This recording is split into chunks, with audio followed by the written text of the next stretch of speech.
Hi and welcome to Scott's Inverts. I'm Scott. These are the inverts, and today we're going to be taking a look at our Chilobrachys species electric blue. And now their common name pretty much is species electric blue because this is another spider that's yet to be described by those taxonomists. But they also do go by the name of electric blue tarantula, and their legs literally just gleam blue. They're absolutely stunningly beautiful. 9 times out of 10 their legs are sticking out that burrow and they fly out, hit their prey, shoot back in, and you kind of get that image, you kind of get those colours. You see the brown of the back of the legs, but on the inside of those legs and around, especially around the underneath of the fangs, is that stunning electric blue. Anyway, let's get in to today's video. Chilobrachys species electric blue comes to us all the way from Thailand, where they experience temperatures throughout the year between 26 to around 28 degrees in the summer, 20 to 24 degrees in the winter, and the recommended humidity that I provide is 60 to 80%, which gives a little bit of variation just in case it goes a little bit dry. In fact, what I do like to do is give her a good soak in and let that substrate pretty much almost dry out and then do it again, so we get that kind of rainy season like they're experiencing in the wild. Now up on screen is my subadult female, and she is around 13 centimeters of size at the moment. She is an old world fossorial species, but she is also a species that will come out of a burrow. You will see her legs sticking outside of that burrow, especially as we come up to feeding times.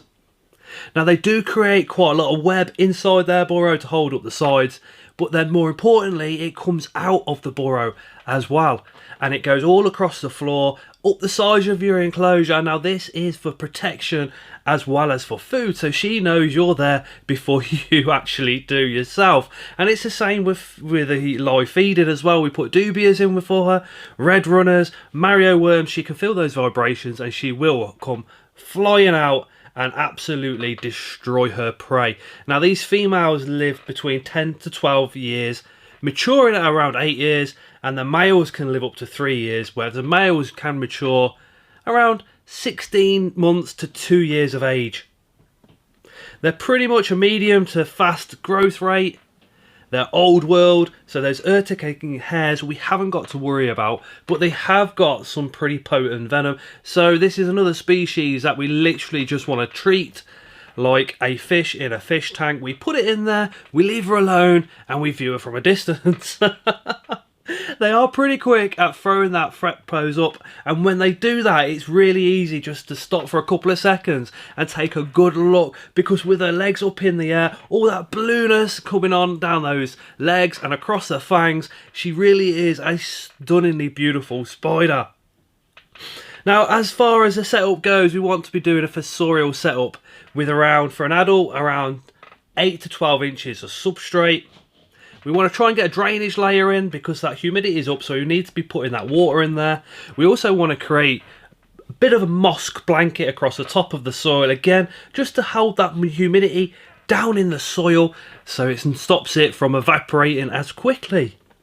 And always, always, always put that compulsory water dish in, even if she never uses it, even if she just fills it up with soil and webs it over, it is always there, ready for her to be drunk out of.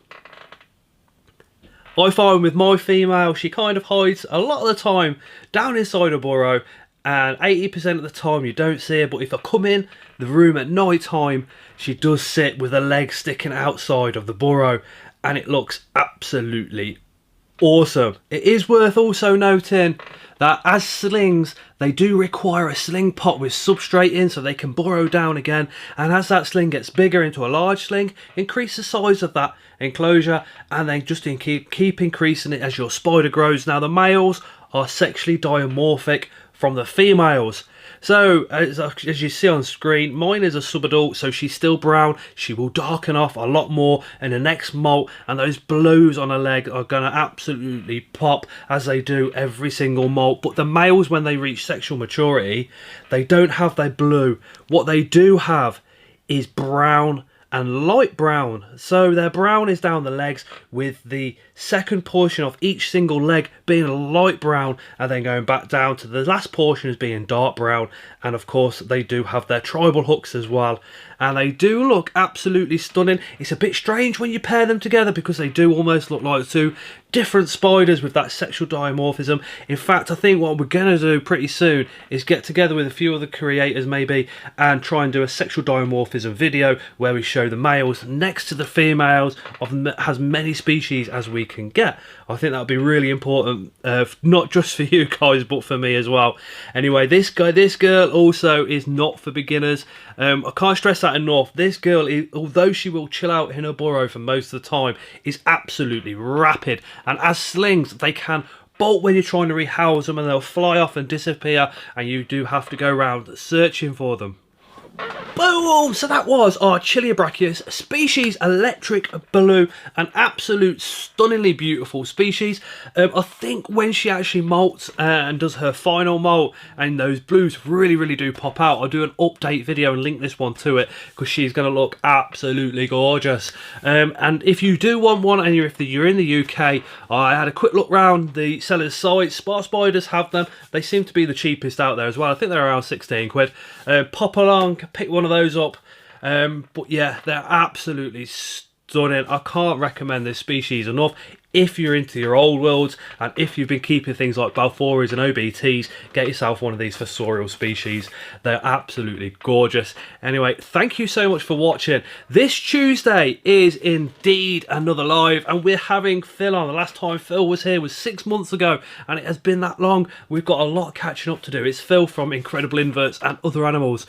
I absolutely adore the man. He is a brain box of information, not just with inverts, but with snakes, with lizards, with all animals, and he's an absolute just joy just to sit and chat with. So this Tuesday is going to be pretty epic. So if you've ever had a question for a zookeeper, get them in those comments this Tuesday on the live, and I'll highlight them and we'll get Phil to answer those.